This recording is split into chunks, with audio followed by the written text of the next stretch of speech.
现在年轻人相亲啊，你能被他们给逼疯。家庭条件不错，长得不帅不行；五官身材不错，身高太矮不行；学历工作不错，这出身太差也不行。这下午有一位姑娘来找对象，32岁，世界500强的客服经理。哎呀，这名声啊冠得很大呀，我让她差点没给我整崩溃喽。颜控加上身材控啊，找对象就想找到185以上有腹肌身材好的帅哥啊。他说自己相亲了5、6年，都是卡在脸这一关了。曾经也妥协过，找不到帅哥嘛，那就找一个条件好的不帅的吧。谈了3个月啊，男士摸他手一下就感觉难受，心里恶心对方的触碰，也恶心强颜欢笑的自己，最后实在接受不了就分了。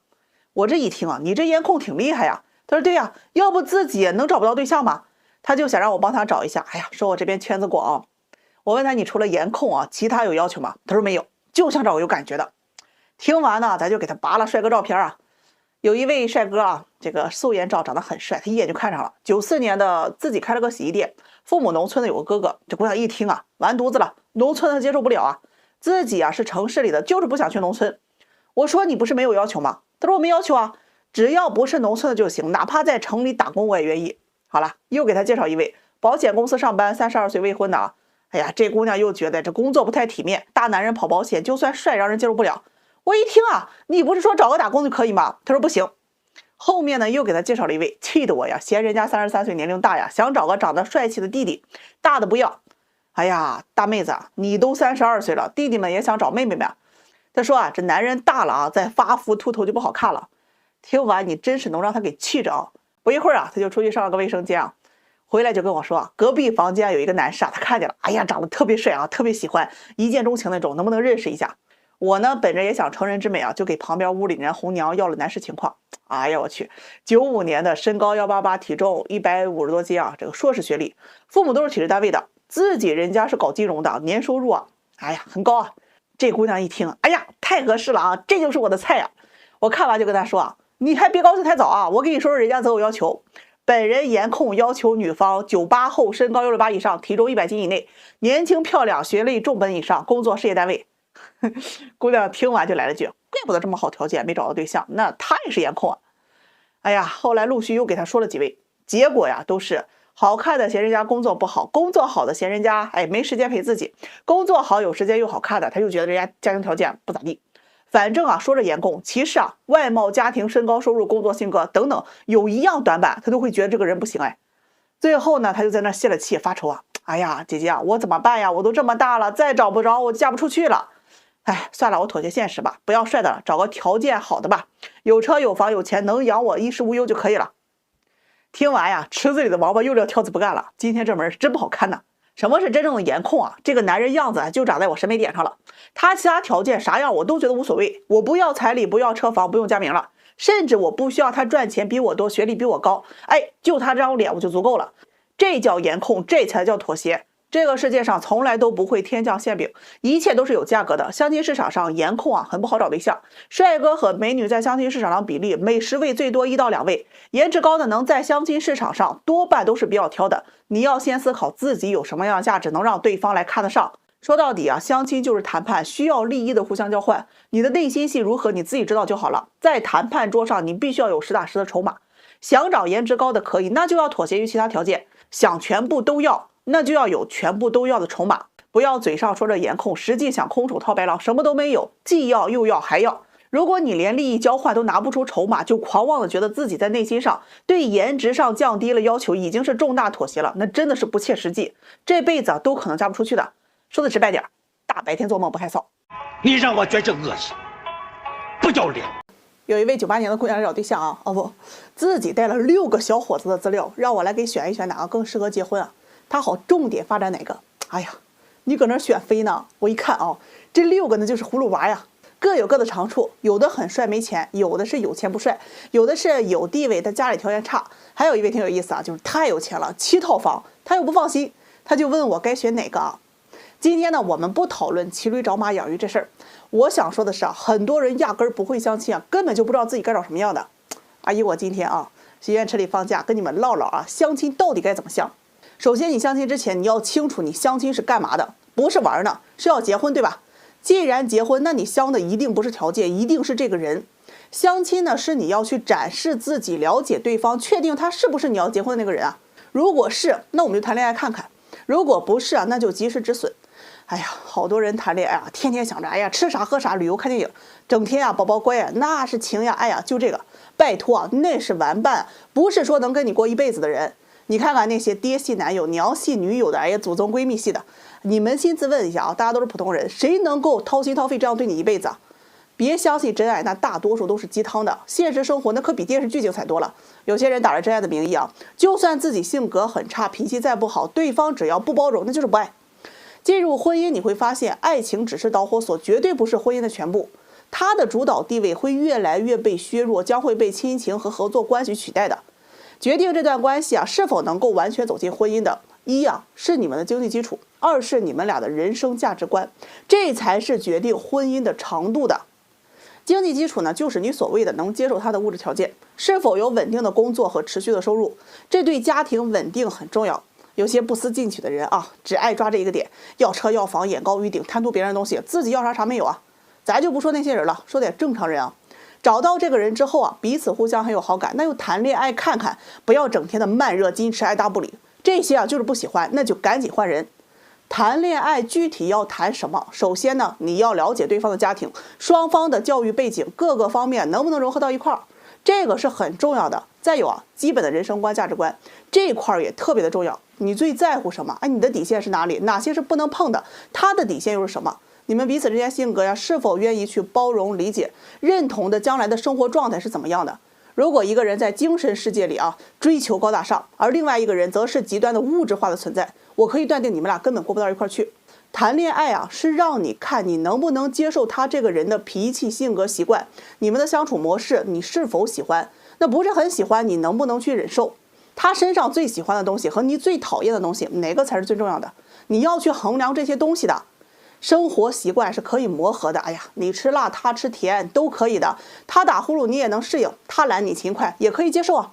可大脑里面这些思维意识是很难磨合的。大家都是成年人了，基本的东西都已经成型了。你要记住一点啊，所谓一方愿意为另一方去改变，凭什么呀？爱你啊，一辈子吗？哎呀，别搞笑了，这真的不亚于一次轰轰烈烈的给你洗脑一辈子。有些观念是改不过来的，成年人嘛，只选择不教育。最终能够和你长时间生活在一起的人，他的车房条件，他的外貌长相不是最重要的，而是和你在生活方式、情感模式、脾气性格、层次以及阅历大体相当的那个人。所以啊，不要去相亲把对方的条件看得太重，一定要把这个人看得很重要，看一看他的人生价值观呀和你是否对等。还有啊，奉劝那些一天天不思进取，还幻想着去找那完美另一半的人，认清楚现实吧。不要自己什么都没有，就想找那什么都有的，整天说自己单身的原因那就是宁缺毋滥。想想真的有点搞笑啊！凭什么人家完美的伴侣会跟你在一起啊？人也瞎呀！作为一个久经婚恋沙场啊，近10年看惯了男女那点事的老阿姨啊，今天就给那些还处在花骨朵阶段的未婚男士们一点择偶建议：你到底要找什么样的人结婚啊？当然，你要觉得我说的是屁话啊，那你就赶紧绕道走，哎，要不然我得让王八撵你。这结婚和谈恋爱完全是两回事情，有的老爷们来找对象也真是有意思啊！哎呀，我就要漂亮的、身材好的，拜托，咱能不那么俗好不好？你选人结婚呀，那是要过30-50年的，好看呢是最不值钱的东西，相貌只会是一件加速贬值的物资，你要多看看内在品质。结婚呢，你一定要找一个让你相处舒服的，能够给你提供情绪价值、尊重你人格的女人。如果有先后顺序的，那一定是三观、能力、家庭以及这个教养，最后才是颜值。给大家几个建议啊。这第一，消费观很重要。跟一个女人谈恋爱，你一定要搞清楚她的消费观念以及消费习惯，有没有存到钱呀，以及平时是怎样去处理钱财的。我见过好多个小姑娘啊，那家伙真的手里这信用卡10多张的都有，自带 POS 机刷卡刀卡，你说吓不吓人？第二个呢，一定要看一下对方的原生家庭看看他母亲的这个作风和素养。如果他的母亲给你的观感不太好，那就不要去。看看岳父的这个生活状态，你就能知道自己下半辈子会是什么样子。第三呢，最好是做婚检，再出个无犯罪证明和征信报告，这个很重要。你不仅要自己找老婆，你更是要给父母找儿媳，给孩子找母亲吧。这几项任何一个不合格都不要结婚的。第四呢，就是结婚前给女人花钱这事儿，你要知道什么是双向付出，不要找那种谈恋爱一毛不拔，主打的就是一个陪伴的女人。真心想跟你在一起的女人，她会懂得付出的。想想就觉得有些哥们儿那是，哎呀，真的不容易啊，那是天的呀！好吃好喝的伺候着，礼物呢嫌破，哎，转账嫌少的，这钱扔在马路边给要饭的，那最起码还能回一句好话，一句谢谢呢。这第五呀，如果你家庭条件不错，那就不要找家境条件差的，也不要跟家境条件差的谈恋爱，不要抱着哎呀我喜欢他就可以，我不在乎家庭条件，千万别有这种想法啊！门当户对这事儿啊没毛病，你呢也不是救世主，管好你自己就行了。这第六，如果不是那种爱到哎呀非你不娶了，一定要看对方的身体健康。你想想，这结婚30-50年，这遗传病、精神病、传染病、性病等等方面，别跟我说什么哎呀现在科技进步了等等，一旦出现严重的健康问题，基本就是个无底洞。如果后代再有问题的，那你的婚姻啊、家庭幸福啊，基本都无从谈起了。从某种意义上来说呀，健康甚至比人品都要重要，毕竟这人品都是抽象的，而且大多数的人的这个人品啊也都那么回事啊，好也就那样，不好也就那样了。第七呢，就是追女孩的时候，如果她说我慢热，哎，马上就走；我脾气不好，也马上就走；说我父母养我不容易，哎，彩礼就是要你的态度等等，马上就走；说我不图你钱，只图你好的女人啊，这类女人得费眼力劲儿啊，你没个高情商和忍耐力的，也马上就走。好这东西是最费精力的，谁都不能保证一个人呢会一直对另外一个人好。另外，你界定不了他所谓对他好的点。情绪价值这玩意儿太抽象了，90%的人都不知道自己想要什么的，更搞不清楚自己的定位，所以他其实想要的并不单单只是对他好，他可能会要的非常非常多，多到你根本就给不起，可能他也配不上。不要被恋爱甜蜜期的这种上头给迷惑了，那些啊都是假象，并不是生活的常态的。如果真的要在一起啊，适当的宠爱可以，但是宠爱不等于惯着。任何试图蹬鼻子上脸的女人，让她 go out。最后想说呀，男人多奋斗一下事业，多攒钱，女人呢是水到渠成的事情啊，一定要多看看人品。性子过于暴躁的不要找啊，操不起那心的；行事啊不计后果的也不要找，败不起那家。有严重不良嗜好的不要找，比如啊赌和毒。有男闺蜜的要谨慎找啊，戴帽领证那不可取的。有明显信仰冲突的不要找，再怎么努力顶多就是个万年老二。重度女权、动保还有饭圈的这个人士啊，谨慎选择，能活呀带崩你的。婚姻呀，与你想象当中的不同啊，更多的是柴米油盐、家长里短，还有束缚以及责任，两人都浪，日子难长。爱情不是婚姻的基础，可以在一起共同生活才是。愿每一个真诚对待婚姻的人啊，最后都能够被婚姻真诚以待。加油吧，宝子们！相亲圈里有句话，我觉得说的很形象，而且也很讽刺人啊，叫见过蓝天的雄鹰，怎么会爱上没有翅膀的草鸡？你搁大城市待过，你就看不上那农村的小破屋啊？大城市里坐着方便尿马桶，农村里你那蹲着那茅坑，心理落差那么大吗？这叫从俭入奢易，从奢入俭难。有一姑娘给我打电话啊，咨询我，哎呀，她又纳了闷了，为什么相亲180号了，就是找不着对象？她问我是不是她择偶要求很高啊？我一听完，好家伙，真的迪拜王子估计你都得瞧不上。这姑娘很漂亮啊，身高在170左右，身材很好，自己开了个培训班，哎呀，是学音乐的，从大学开始啊就没缺过男朋友。这有的男朋友呢给她买包啊，有的给买化妆品啊，有的管吃管住管旅游啊。最后啊谈了一位大了10多岁啊很有钱的男朋友，过了一段高于其能力地位的生活，两人一度谈到了结婚的家。哎，当然时间不长啊。这位很有钱的男朋友承诺给她婚前买套别墅，再给她100万的彩礼，她很是激动啊，哎呀，觉得自己的人生终于到达了一个巅峰啊，找到了一个好的归宿。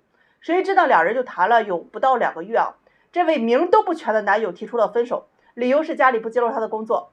他就很无奈很伤心啊，觉得房也没了啊，100万礼金也没有了。你要知道，这有些人经历过高山明月，他是看不起那小桥流水的，被迫年龄大了，马上30了，那开始被家里人安排相亲啊，见了不下是几十位啊，没有一个合适的，那一个个理由都可以出书了呀！哎呀妈，都赶上我想出那个相亲那些事儿了。有的呢长得是跟李逵一样5大3粗，一点都不阳光；有的个子太矮，生个孩子他都得操心孩子基因不好；有的呢对他太抠啊，吃个饭都得点个盒饭的；有的不是自己条件差的，就是那爹妈穷的。难得自己喜欢啊那么1、2个，哎呀，不是嫌他年龄大，就是觉得他性格高傲不主动。反正啊这一年相的是没有一个合适的呀。我问他你到底想找什么样的啊？他说要对他好的，条件好的。我问他什么才算是条件好的？他说起码是有车有房没有贷款，存款得有个7、8位数吧。哎呀，我一听啊，姐们儿，现在多少人拿着几千块钱的工资，怎么可能会存下那么多钱啊？他他说我前任多么多么的有钱呀，哎呀，还要给我买房啊，彩礼要给我定了100万了，我要这种条件的。听得我啊，反问这个姑娘，那最后为什么人家没娶你呢？她就有些结巴，哎呀，这个，那他是爱我的，只是家里不同意。听完姐妹儿，真的，你这个自我安慰、自我洗脑哈，也不是这么个事儿啊。她说我怎么自我安慰了？他就是爱我的呀，不然怎么愿意出那么多的彩礼？我们还一起去看房子嘞。大家来听听啊，这就是为什么海王就那么招女人喜欢啊，因为会画饼啊。我是真无奈啊，姐妹儿，你是一点都看不清楚问题的本质在哪里。有钱人谈恋爱往往先看重的是他们的短期特质，比如说年轻貌美一推倒，对吧？可这个特质呢，多数人都会随着年龄的增长以指数级的速度消失的。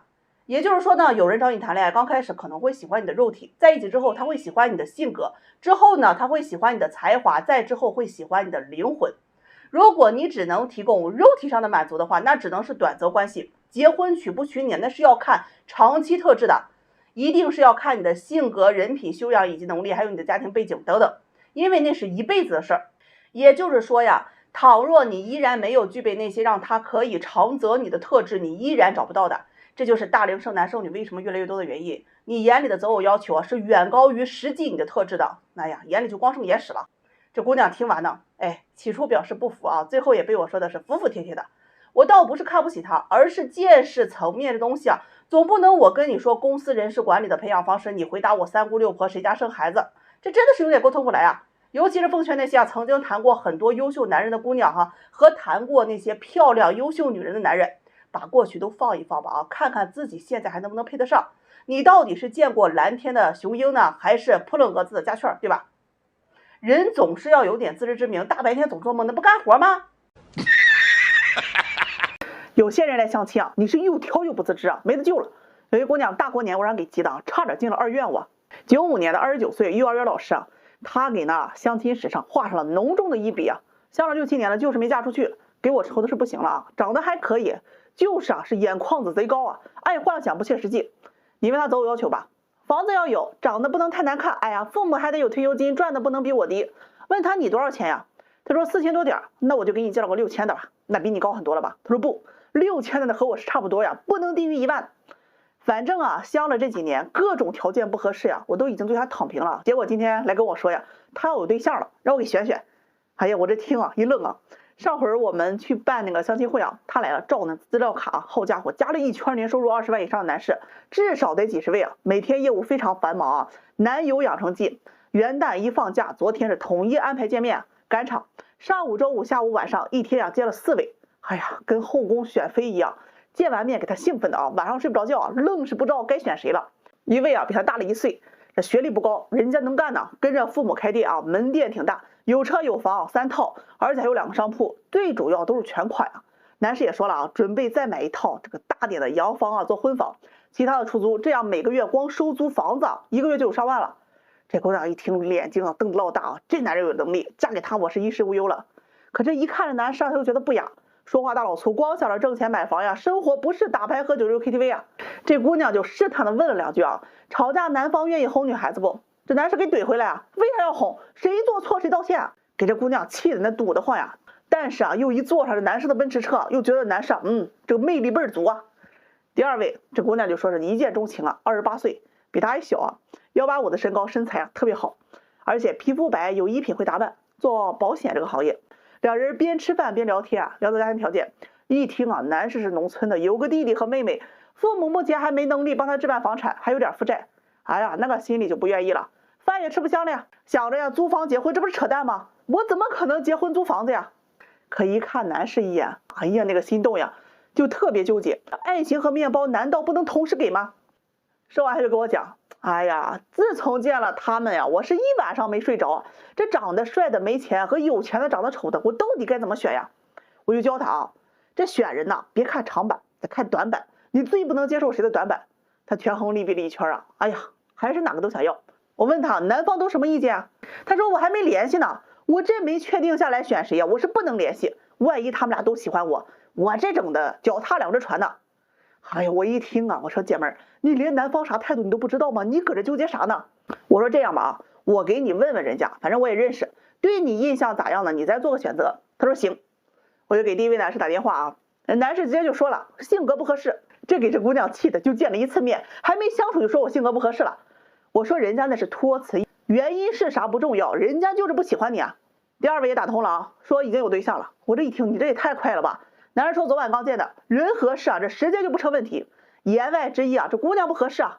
哎呀，这姑娘可气的啊，这中午刚见完我，晚上就去见别人，对我太不尊重了吧。听完他又问我，这找对象怎么这么难啊？不是女人想嫁都好嫁吗？我的乖乖啊，你找个条件差那肯定好嫁呀，多的3000万的光棍，你怎么不从那儿选呀？隔壁村的五保户你怎么不跟啊？这相亲和你选企业找工作是一样的，有些公司收入高发展好还没那么辛苦，而且还很光鲜。你得不到这个公司的 offer 那是你实力不够啊。北大清华谁都想去啊，你分够吗？上个大专都费劲，人北大清华抢的都是状元的。你要求高那是你自己的事情，但是你要先掂量掂量自己到底几斤几两，别好高骛远，自作聪明，这儿看不上那儿看不上的，看上你的你就嫌这嫌那儿的，再这么下去五保户得嫌你事儿多。上午一位32岁离异带娃的姐妹来找对象啊，哎呀，我让她气的她差点没给吐血啊。我问她想找什么样的，她说这个人呢稳定工作，年薪30万以上，彩礼28万呢，要求市中心得有房子120平以上，全款而且得加名，带儿子改嫁，嫁人之后啊不能上班啊，要负担女方的一切生活开支啊。我一听完啊，这血压直接就蹭的上去了啊。哎呀，我就瞪了一眼那池子里的王八，这今天这门啊咋给我看的呢？我问这姑娘自身条件啊，她说是32岁，大专学历，目前在家待业嘛，也找不着工作。娃4岁，离婚呢，前夫净身出户，车房都给她了，母子俩呢靠着前夫给的这个2万块钱的抚养费啊生活。听完我就很无奈的摇了摇头啊，完了，又是一个把我这当寺庙啊梦游来许愿的。她说自己离了好几年的，哎呀，就是嫁不出去了，很着急啊。我说你想找条件好的，当然嫁不出去了，那本身你自己条件他也不咋地啊。他说我自己这要求很正常啊，哎呀，他哪个朋友哪个闺蜜哪个亲戚的，哎呀，好几婚的依然嫁得很好，说我鼠目寸光。哎呀，那是啊，那网上那些鸡汤多了去了，都是励志的。80岁老太太带重孙子出嫁，彩礼都能要个几十万的，你为啥就没嫁出去呢？好几年了，连个正经工作都没有，觉得养不起自己和孩子了，就想找一个男人给自己提供居住和生活费。哎呀，真的是会做梦啊！这个男人就是一个大冤种提款机啊！但凡你独立一些，性格温柔，善解人意，帮对方力所能及的做一些事情，而不是一味的只索取不付出啊，一定会有一个男人愿意善待你跟孩子的。要是你只是图人家条件，哎呀，还没一个做生意交换应有的操守，就有点太不要脸了吧？他听完觉得被打脸，有点疼啊，赶紧说自己要求其实已经很放宽了，这男方如果真心对待他好的话，他也可以嫁。哎呀，可他这相了好几年了，还是没嫁不出去啊，他就愁啊。我一听，你要只是想嫁出去的话，你赶紧去农村啊，那大把的光棍都等着你嘞。前2天有个女的，人家都3婚了，带2个娃，一点都不愁嫁，在那里照样一堆人抢着认识的，这彩礼都要了38万，房子只写他自己的名。你这条件去了，简直了哈，那简直就是香饽饽啊！他一听就跟我说，我怎么可能去农村呢？那给多少钱我也不去，那地方太破太烂了。行，你不去农村，你愿意认识那些有房有车离异带娃的男人也可以，照顾好老公，照顾好继子继女的。他听完还是不愿意，我自己都带一个孩子了啊，我男方再带一个，家里开销太大了，生活肯定过不好，而且我也没精力照顾人家孩子。听完我是懂了，你就是想找一个有车有房，工资高，高大帅气，对你还有你的孩子好的。可人这样完美的男人，你凭什么就认为他会想要认识一个长相一般身材一般还没个工作还带个男娃的你呢？给你养孩子是他自己孩子不香，还是他脑子瓦特了呀？他听完就很不愿意啊，说这人呢都是很现实的呀。那头婚的时候冲动嫁错人了，要钱没钱，要本事没本事，那就想着2婚找个条件好的呀。我一听你这年轻未婚的时候都没有找到这样的，这离异带娃就能找着了吗？咋离异还能给你镀了金镶了钻了，还是你有一身上得厅堂下得厨房温柔在床的本事了呀？哎呀，要啥本事啥没有，别净想这想那的。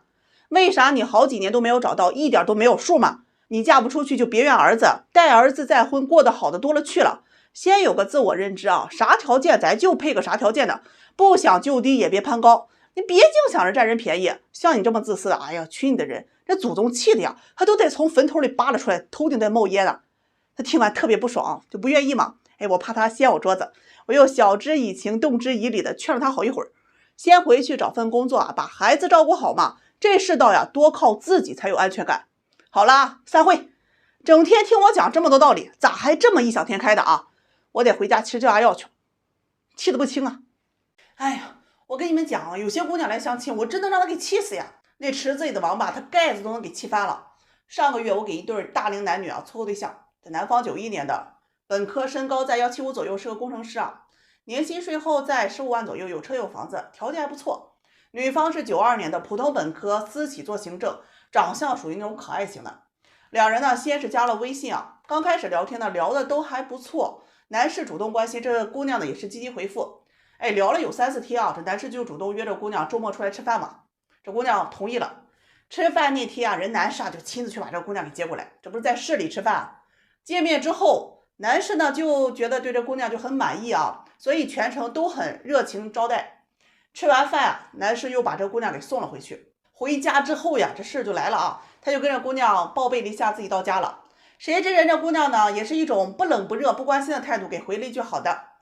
第2天开始啊，男士特别积极的发信息就问候这姑娘，那毕竟喜欢她嘛。但明显就感觉出来哈，人这姑娘回复信息就特别慢，基本早晨发的中午回，晚上发的有时候都第2天才回。就这样的频率呢，聊了有好几天啊。这男士就想着，哎呀，态度这么冷淡呢，是不是不喜欢我呀？他就主动给这姑娘打了电话啊，想再约这个姑娘周末出来吃个饭。谁知这姑娘就说呀，自己有事不去，哎，以后再说吧。男士这一看呀，这发信息态度不积极，约见面也不出来的，那明显就是不喜欢我，还不直说，气得他呀，直接把这个姑娘给拉黑了。好了，今天中午这姑娘兴师问罪来了，找我呀，跟我说男士把她删了，她就觉得莫名其妙，还挺生气的。我了解了这个过程之后啊，我就问这姑娘，你对人家那态度是哪个意思啊？这姑娘就说啊，自己是挺喜欢这个男士的啊，觉得他条件不错，人也挺好，但是就是怕自己太主动了，这男士不珍惜之类的，哎，想矜持一些。我一听，哎呦我的姑奶奶啊！我以为的矜持啊是吃饭和男士 AA， 不用男士车接车送，哎，精神独立和男人保持距离。结果饭别人请了，哎，你人呢也接送了，发信息问你还整这出，咋的？你回信前得查新华字典吗？他说呀，他喜欢男士，但是不能这么快表现出来吧，哎，得冷淡一点啊。男人呢还知道珍惜，太主动了就觉得自己很廉价。我听完吱吱的啊，那一时间可把我给堵住了啊！你都30多岁了，遇到合适的也喜欢你的根本就不多了吧？你还不知道主动啊？你是来相亲的，不然以为自己来 boss 直聘的吗？这姑娘又解释说呀，哎呀，她看到男士的信息了，故意晚点回复。男士约她呢，她有空啊，是故意不去。那意思就是想欲擒故纵呗。你也看看你有没有这个段位啊？你以为你是电视剧里面玛丽苏女士拒绝男主追求后被男主上9天揽月下5洋捉鳖的行为给感动，幸福的生活在一起了吗？姑娘听了很委屈啊，问我这相亲不就是被追的吗？那喜欢我不应该更加主动吗？我一冷就给我删除了，估计也没那么珍惜我吧。真是女人心海底针啊，这男人都猜不透的。我真挺可怜这哥们儿的啊，他都不知道是招谁惹谁了，这哪里是相亲啊？莫不是你是天上派下来考验他耐性的？你说说，你对人有意思，你就直说嘛，别天天吊着他的胃口。男人主动，他也有个方向吧？啊，人家看上你了，就得主动承担爱你的责任嘛。哎呀，我真的是血压突突的往上拱啊！你看看你俩就认识2星期，连个朋友都不算吧？这搞得跟个情人分手一样，轰轰烈烈的。这姑娘听完让我跟男士沟通一下，她现在愿意主动啊，男士可以追她了。哎呀，人男士听完之后说，哎呀，我不愿意了，说有一个相处不错的，已经在了解当中了。这姑娘听完就跟我说，你看看这个男人，他就是没有耐心，哎，嫁给他也白瞎。兄弟们啊，他不听劝，你们得听劝。以后啊，记住了，相亲见了面，对方对你的态度是爱答不理的，觉得跟他聊天的过程当中，哎呀，相处的就是很不舒服，被怠慢，那就直接的 pass 掉，下一个会更好。没必要啊，去深入的探究，再去结合这个女生的生活环境去分析她这个行为具体原因。人家丝毫都没有 care 你的感受啊，你还分析啥呀分析啊？管他是为啥的，爱为啥就为啥，反正跟你没关系。相信我，相处初期如果已经觉得不舒服，真继续下去，这种难受啊，感觉只会扩大10倍。你应该做的就是要找一个愿意积极回复你消息、相处舒服的，而不是试图去感化一个和你根本就不是一个频道的人。南辕北辙嘛，他怎么想是他自己的事情，与你无关呢，该撤撤。